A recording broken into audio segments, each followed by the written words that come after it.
most frustrating things that happen when you're writing an essay is that you don't know how to explain it being a complex topic. So I'm going to give you 3 techniques to describe it, and hopefully that will add clarity and a little bit of creativeness to your writing. So if you look on the rubric, the learning goal is that you can use techniques to manage the complexity of a topic. Because we are all writing about complex topics, especially happiness, that's pretty complex, right? It's not a simple thing that you could define in one sentence. And the fact that we're juniors, so all of our topics that we write about should be complex, even more complex than what you wrote as sophomores. So why do we need to do this? Well, 1, it adds clarity, detail, and preciseness to your writing, and it also gives you a chance to add creative elements to your informative, explanatory, argumentative writing, so that makes it way less boring. And it also, gives you, the author, credibility. It proves that you know your stuff and you know it so well that you can use complex techniques to describe the complex topic. Mind blown. So here are 3 techniques. The first one is a comparison, in which you simply use a simile, a metaphor, or an analogy to explain something. So here's my example. Gender roles are tattooed on society's skin, and only with an awareness can we remove the ink.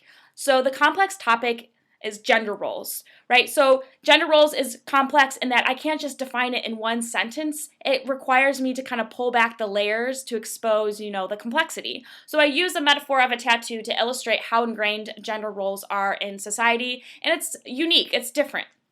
Here's another example.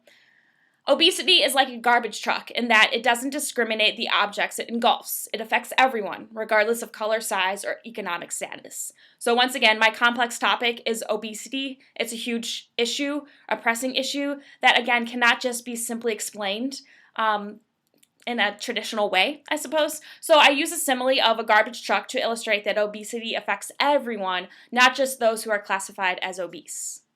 Another technique is an allusion. We learned about allusions earlier in the year, but a quick reminder is that it's a reference to something widely known. It could be a person, a place, event, a work of art, literature. It could be a song. But the trick is that it has to be familiar and widely known, or else it falls flat.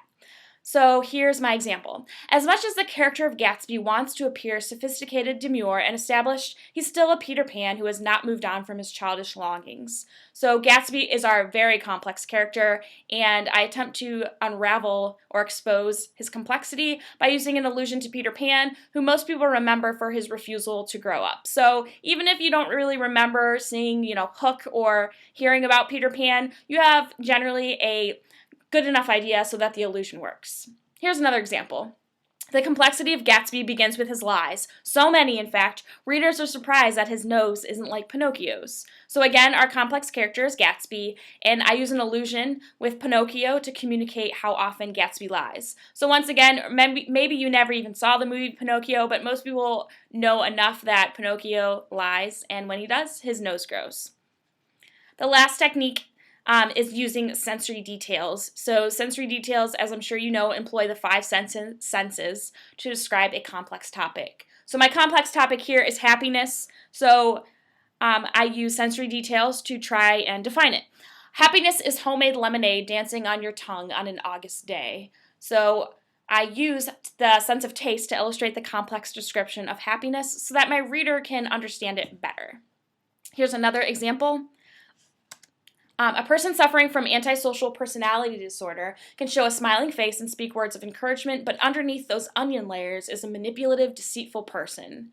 So antisocial personality disorder is a complex disorder. It cannot just be summed up in one sentence. So I use sensory details to help manage and illustrate the complexity of the disorder. So I use a smiling face, which is visual, speak words of encouragement, which is auditory. Onion layers, I think, even gives another visual. And so I use that to help describe how a person suffering from APD acts. So if I were you, I would choose one of the 3 techniques. So you've either got comparison, allusion, or sensory details. Commit to it and see where in your commentary or in your writing you can incorporate that. Hopefully this helped you, and happy writing.